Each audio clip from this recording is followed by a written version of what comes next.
असणारं सत्तेमध्ये आलो। आता पुन्हा बोफोर्सने आपण काही सत्तेमध्ये येणार नाही आणि पुन्हा बोफोर्समुळे सत्तेमध्ये येणार नाही तर आपल्याला असणारा एक सामाजिक वर्ग आपल्याबरोबर जोडावा लागेल आणि हा सामाजिक वर्ग आपण जोपर्यंत जोडत नाही तोपर्यंत आपली असणारी सत्ता चिरंतन होत नाही अशी परिस्थिती आहे। आणि मग ते जोडायचं कसं तर हा मंडल कमिशनचा आयोग जो आहे तो आपण स्वीकारला पाहिजे। एक नवा सामाजिक आशय आपण ह्या देशाच्या राजकारणामध्ये आणतोय। व्हीपी सिंगाने तो असणारा मान्य केला आणि त्याचा GR काढला राजकारणामध्ये।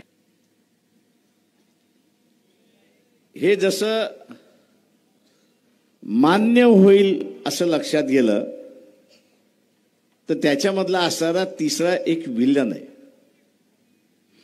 आणि त्याचंही नाव आपण असणारा विसरता कामा नये। दुर्दैवाने त्याच्या आई वडिलांना आजही मी नमन करतो। तो ह्या चळवळीतला बळी असं मी त्या ठिकाणी मानतो।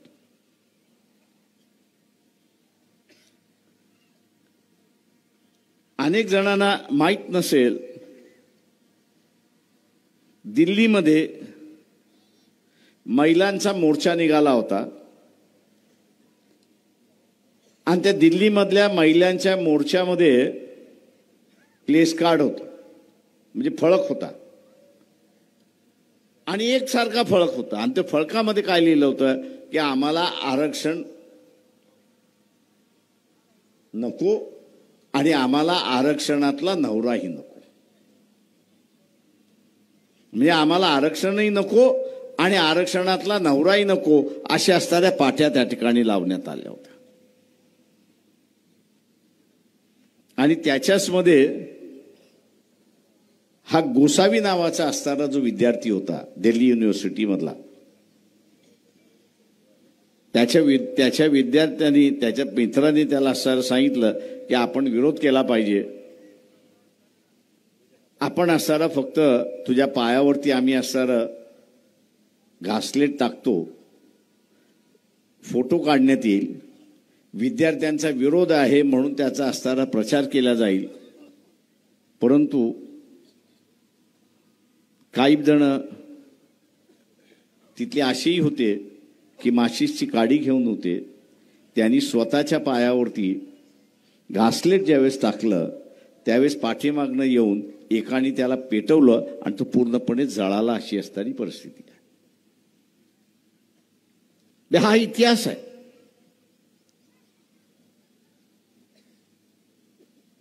त्याला जाळण्याच्या पाठीमागचा जो भाग होता की देशामध्ये उठाव झाला नाही असं नाही, पण देशामध्ये उठाव झाल्यानंतर आपण निर्णय घेतलेला आहे। हा निर्णय आता मागे घेतला जाणार नाही, सरकार टिकलं किंवा न टिकलं। आणि त्यावेळेस एका बाजूला मंडल आणि दुसऱ्या बाजूला राम मंदिर बाबरी मस्जिद याचा वाद सुरुवात होता। भारतीय जनता पक्षाने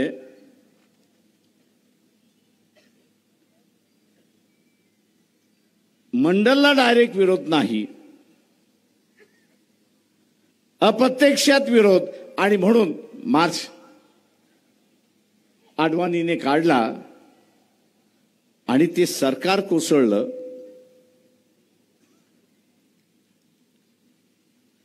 हा इशू सरकारने व्हीपी सिंगाच्या सरकारने घेतलेला निर्णय हा कोर्टामध्ये गेला आणि कोर्टाने सांगितलं की मंडल कमिशनचा सरकारने घेतलेला निर्णय हा संविधानिक आहे आणि तो टिकेल, हा निर्णय त्या ठिकाणी देण्यात आला। हा इतिहास आहे।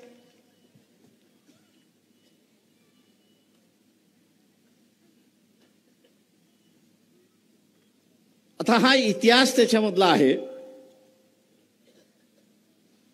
या इतिहासातल्या दोन गोष्टी त्यावेळेसच्या करायच्या राहिल्या होत्या। का त्यावेळेस वेळ मिळाला. आणि तो म्हणजे की यादीमध्ये नाव घालणं आणि यादीमध्ये नाव काढणं, जे शेड्यूल कास्ट आणि शेड्यूल ट्राईब यांची जी पद्धत आहे, आता ती पद्धत अशी आहे की राज्याला नावं घालता येत नाही किंवा राज्याला सुचवताही येत नाही अशी असणारी परिस्थिती आहे. केंद्राने एकदा निर्णय घेतला की शेड्यूल कास्ट आणि शेड्यूल ट्राईब याच्या यादीमध्ये कुठल्या तरी राज्याला सुचाव करायचा असेल तर तिकडनं पत्र निघतं. तिकडनं पत्र निघालं की मग राज्यामध्ये कॅबिनेटची बैठक होते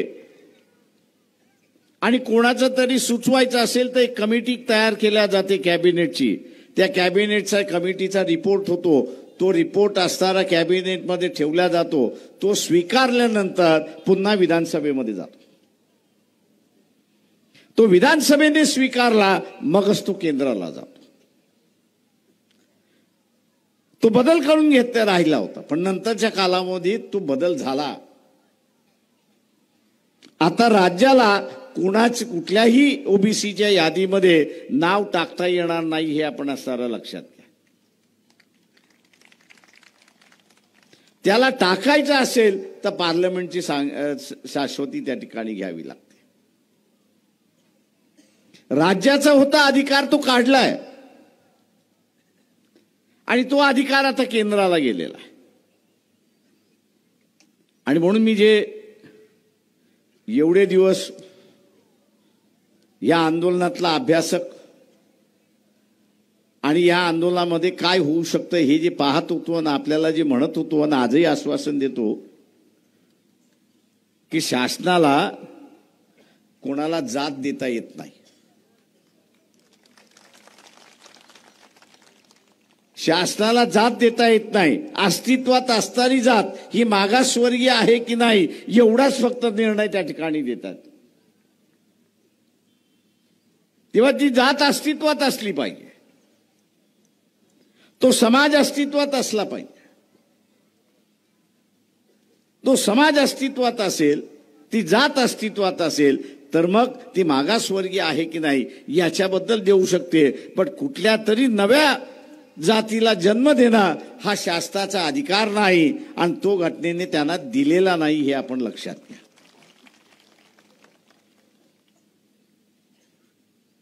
आणि त्यामुळे जरांगे पाटील यांनाही मी असं समजावून सांगितलंय की तुम्ही राजकारणासाठी करणार असाल तर फार चांगलं आहे.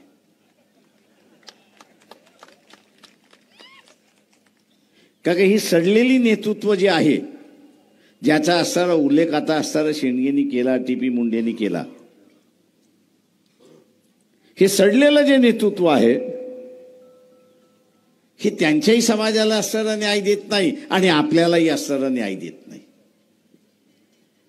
त्या जरांगे पाटलाच्या निमित्तानं असणारा नवीन नेतृत्व येणार असेल तर त्याला आपण असणारं स्वागत केलं पाहिजे. पण त्याला असणारं सांगितलं पाहिजे, बाबा रे आमच्या ताटामध्ये येऊ नको.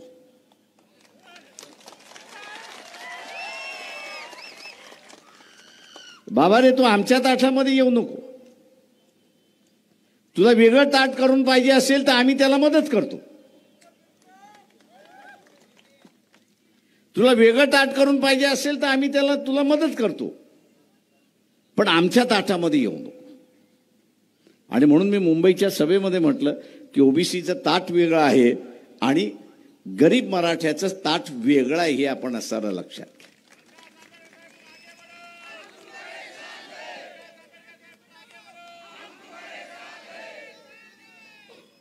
जसं एससी आणि ट्रायबल दोघांनाही आरक्षण आहे, पण ट्रायबलचं आरक्षण ट्रायबलला, एससीचं आरक्षण एससीला. तशाच पद्धतीने ओबीसीचं आरक्षण ओबीसीला आणि उद्या कदाचित कोर्टाने मान्य केलं की गरीब मराठ्याला आरक्षण हे त्याचं आरक्षण, ही दोन्ही ताटं वेगळी झाली आणि राहिली तर या महाराष्ट्रामध्ये बदल घडू शकतो हे आपण असताना लक्षात घ्या. इथलं राजकीय नेतृत्व जे आहे ते मी चोरांचं नेतृत्व आहे असं म्हणतो. हे चोरांचं नेतृत्व आहे. हे आपल्याला तो लुटतात पण हे त्याच्याच समाजाला सुद्धा लुटतात हे लक्षात घ्या. आता जमिनीचा आपण असणारा हिस्सा घेतला तर 2 एकर 3 एकर 4 एकर 5 एकर असा जर वर्ग आपण हा घेतला तर या महाराष्ट्रामध्ये 70% आहे. या महाराष्ट्रामध्ये 70% आहे. पण या 70%मध्ये समाजवार जर आपण विभागणी केली तर 50% मराठा आहे. म्हणजे लहान शेतकरी अल्पभूधारक शेतकरी हा मराठा आहे. पण केंद्र शासन हमी भाव देतं, त्या हमी भाव लागू करण्याची यंत्रणा असताना ते लागू करत नाही. आता हमी भाव लागू करायचा असेल तर काय करावं लागेल? या ज्या सगळ्या बाजार समिती आहेत आणि त्या बाजार समितीचे जे डायरेक्टर आहेत त्यांना सारं सांगावं लागेल की जो हमी भाव आहे त्याच्यापेक्षा कमी विकल्या गेलं तर तुम्हाला 5 वर्षाची सजा.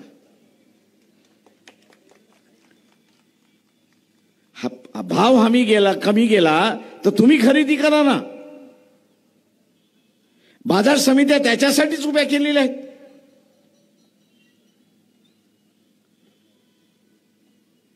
पण ते होणार नाही कारण का बाजार समितीचे डायरेक्टर खासदार आणि आमदार हे नातेवाईक आहेत हे आपण लक्षात घ्या.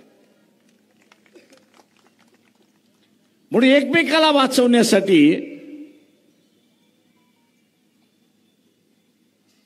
हे मागे पुढे पाहत नाही आणि एक लुटारूंची व्यवस्था ह्या महाराष्ट्रामध्ये उभी झाली आहे. एक लुटारूंची व्यवस्था झाली. मागच्या निवडणुकीमध्ये आम्ही बदलण्याचा प्रयत्न केला. नांदेडमध्ये कोणाला उभं केलं होतं? वंचित बहुजन आघाडीने. मतदान दिलं का? पण तू जिंकला ना काय नाही? याचं कारण असं आहे की इथे जे शेंडगेने सांगितलं की माझी मानसिकता लढण्याची नाही आहे.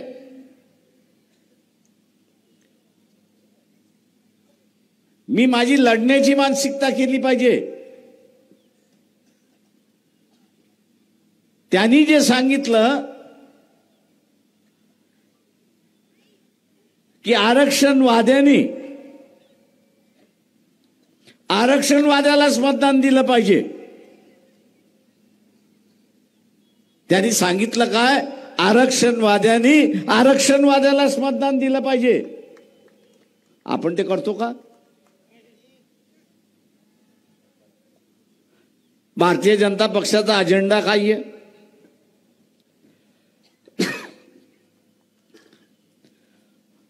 भारतीय जनता पक्षाचा अजेंडा काय आहे?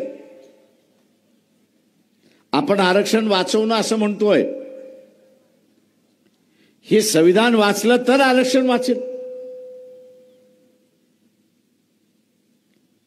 हे संविधान वाचलं तर हे आरक्षण वाचेल. हे संविधानच वाचलं नाही तर आरक्षण कुठून वाचणार आहे? आणि म्हणून अधूनमधून भारतीय जनता पक्षाचा अजेंडा काय होतो? भारतीय जनता पक्षाचा अजेंडा आहे की आम्हाला संविधान बदलायचं आहे. मी 2दा-3दा मोहन भागवतांची भेट मागितली पण झाली नाही, दिली नाही. का मी त्यांना निमंत्रण देणार होतो. की बाई या संविधानाच्या माध्यमातून काय वाईट आहे तेवढं फक्त सांगा.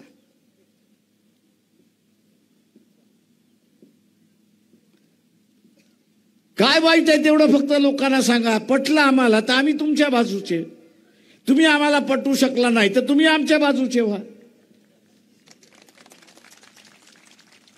पण आमने सामने येणार नाहीत.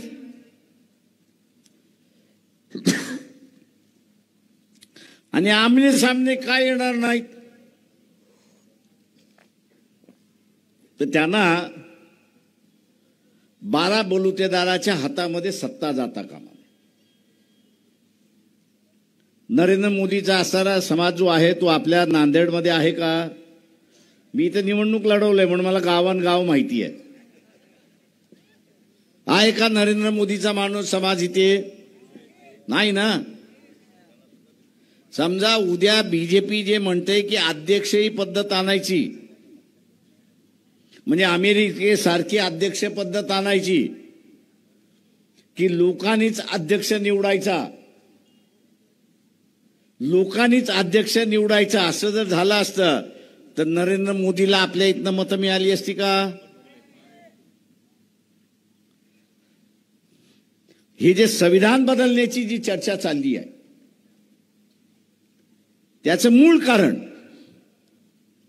इथला तेली आहे, तांबोळी आहे, कुणबी आहे, लोहार आहे, सोनार आहे, धनगर आहे, मराठा आहे,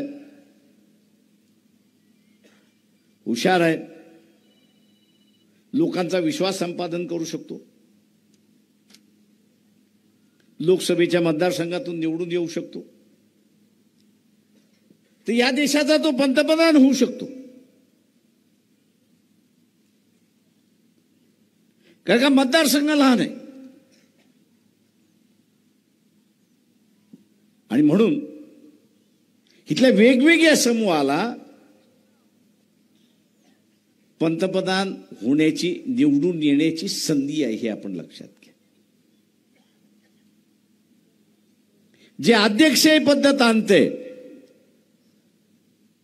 मला एक सांगा, कुंभार जो आहे तो लोहाराला मतदान देतो का? देणार वेगळा, देतो का विचारतोय मी. देईन आहे ना. मग तुमचं मत जाणार कोणाला? तर ब्राह्मणाला जाणार. पाटलाला जरी गेलं तरी त्या राज्यापुरतं, बाजूच्या राज्यामध्ये पाटील आहे का?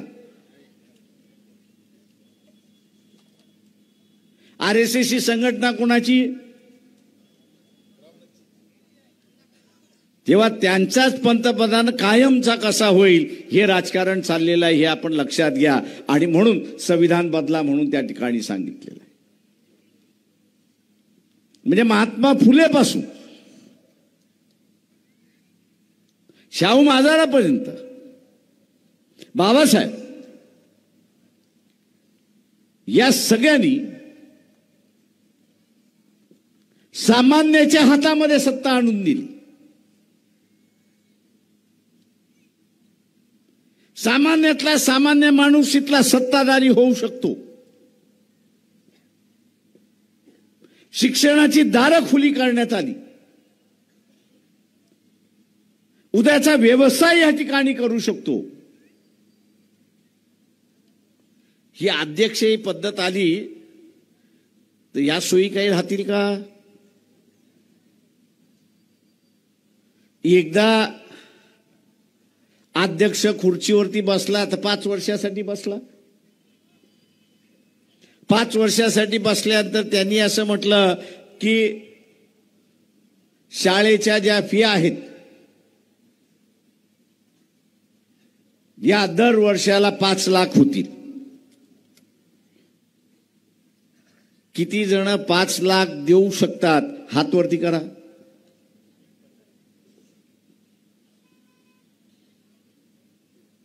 आताच देवेंद्र फडणवीसने सांगितलं की आम्ही 25,000 प्राथमिक शाळा बंद करणार आहोत.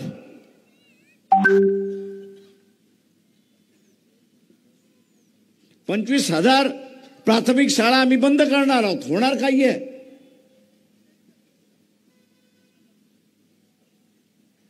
होणार एवढंच आहे की खाजगी शाळा सुरुवात होतील आणि त्या खाजगी शाळेमध्ये 50,000 60,000 फिया होतील, देऊ शकता का?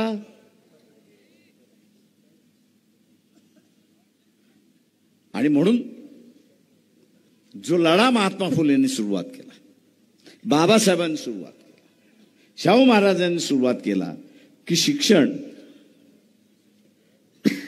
हे सर्वांच्या दारी असलं पाहिजे, सर्वांच्या आवाक्यामध्ये असलं पाहिजे. कारण का शिक्षण हे वाघिणीचं दूध आहे आणि जो कोणी पिएल तो गुरकावल्याशिवाय राहणार नाही, अशी असणारी परिस्थिती आहे. ओबीसीला आरक्षण मिळालं की न मिळालं? मिळालं की न मिळालं?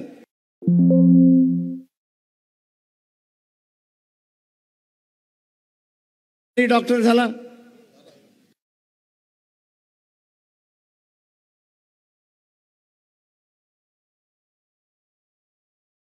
तुमचे दुश्मन कोणी नसेल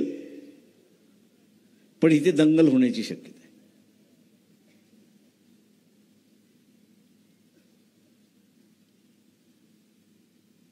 आता ही दंगल आपण करायची का?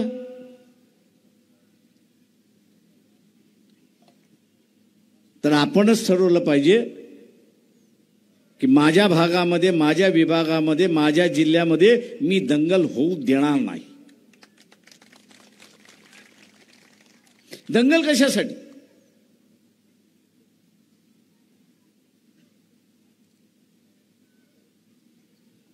हा सरकार म्हणत असेल की इथल्या असणारा बाजार समितीचा डायरेक्टर ऐकत नाही, त्याला मारा, त्याला मारायला मी तयार आहे.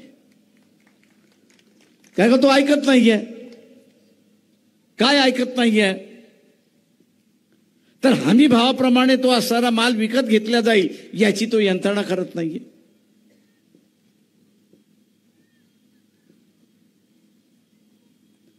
पण नाहक कोणतरी माजलाय, धर्माच्या नावाने माजलाय. आता त्याला आपण धडा शिकवला पाहिजे, असा जो प्रचार चालतो आणि त्याच्यानंतर मग दंगली होतात. एका काँग्रेसवाल्याचा पोरगा बघितलाय का या दंगलीमध्ये? काठी तरी लागलेली बघितली आहे का? बीजेपी वाल्याचा पोरगा बघितलाय का? RSS वाल्याचा पोरगा बघितलाय का? NCPचा पोरगा कोणी बघितलाय का? सामान्य माणसं असतात. आपल्या इथं जे कोणी दंगल करायला येईल असं सांगेल त्याला म्हणा तुझा पहिला पोरगा पुढं कर, आम्ही त्याच्या पाठीमागे उभा राहतो.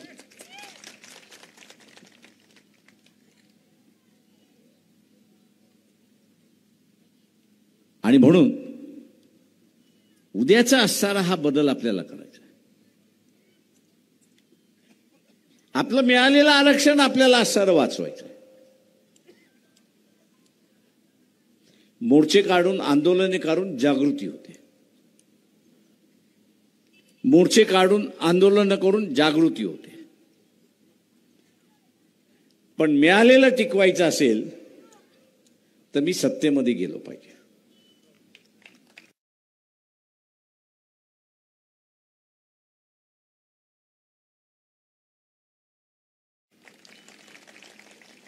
ओबीसीच्या हातामध्ये सत्ता आली पाहिजे. त्यांच्या हातामध्ये सत्ता कशी येईल? कशी येईल?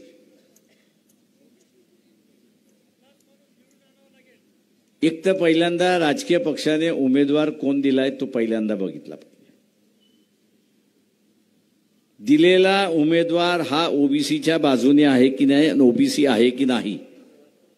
दुसरं जे बघायचं आहे तो ओबीसीच्या बाजूने आहे आणि ओबीसी आहे की नाही हे बघितलं पाहिजे. आणि तिसरा, आपण या इलेक्शनमध्ये त्याग कसला करायचा आहे? दोन गोष्टींचा आपल्याला असणारा त्याग करायचा. 3 गोष्टी असं म्हणतो. एक म्हणजे कबाब, दुसरा म्हणजे शबाब आणि तिसरा म्हणजे महात्मा गांधी. म्हणजे महात्मा गांधी, कबाब आणि शबाब या 3 गोष्टींचं वर जे आपण जर केलं तर ज्याच्यासाठी आपण या ठिकाणी जमलेलो आहोत की माझीच सत्ता, ओबीसी सत्ता, ते आपण सहज त्या ठिकाणी घेऊ शकतो. मला एक सांगा की ज्याच्याकडून तुम्ही कबाब घेता, शबाब घेता, महात्मा गांधी घेता, इलेक्शन संपल्यानंतर त्याच्या दारावरती तरी जाऊ शकता का? त्याच्या दारावरती तरी जाऊ शकता का? मग आपण एवढे भिकारी आहोत का की आपल्या आयुष्यामध्ये आपण कबाब, शबाब आणि महात्मा गांधी कमवत नाही म्हणून? राजकारणामधली नैतिकता ही सगळ्यात महत्वाची आहे, एवढं लक्षात घ्या.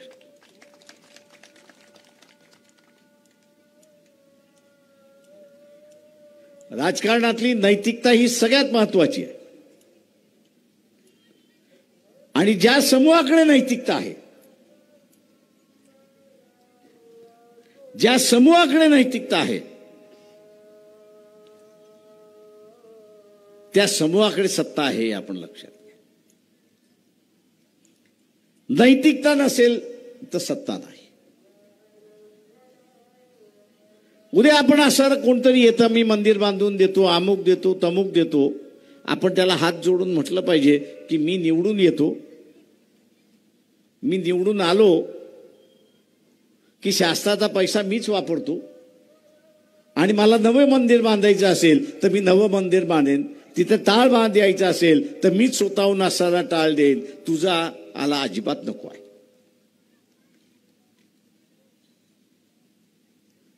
आणि म्हणून मित्रो, आज जे आपल्याला दिसते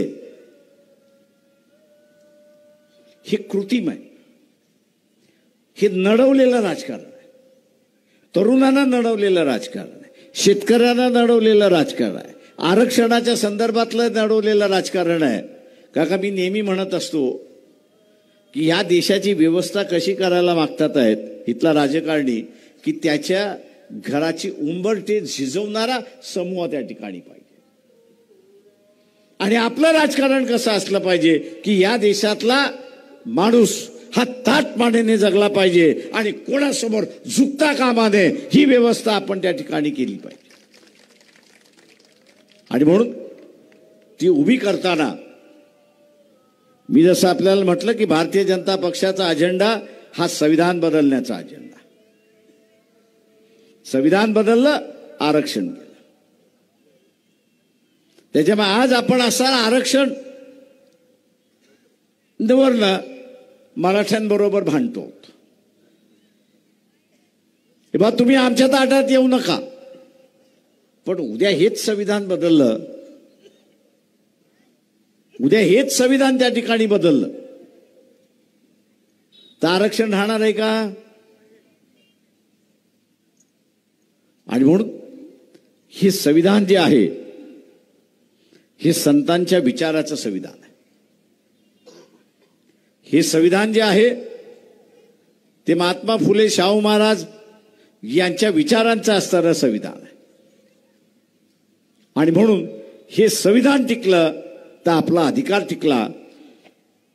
आणि म्हणून हे संविधान टिकवण्यासाठी आपण सगळेजण प्रयत्न कराल हीच अपेक्षा बाळगतो आणि आपली सगळ्यांची रजा घेतो. जय भीम, जय भारत. लोकशाही मराठी ऐका, पहा, जागरूक रहा.